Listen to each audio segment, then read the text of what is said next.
US stock analysis tomorrow and onward. In this 1-minute video, I'm breaking down my exact play for 30th of June and onward, Quantumscape, especially since we have gotten this correction, which I pretty much like.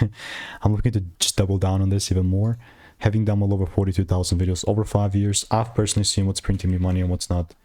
And this doesn't get less complicated than this. Like, you know, I'm sticking to rules, just data that I've collected over 42,000 videos. What works, what not, what doesn't. It's like kind of a process, a formula. And this formula and strategy, unless I see there like a double break here or a pull down and a break, double break lower, then I'm not buying. Like, and I don't know like what is there to complicate with this.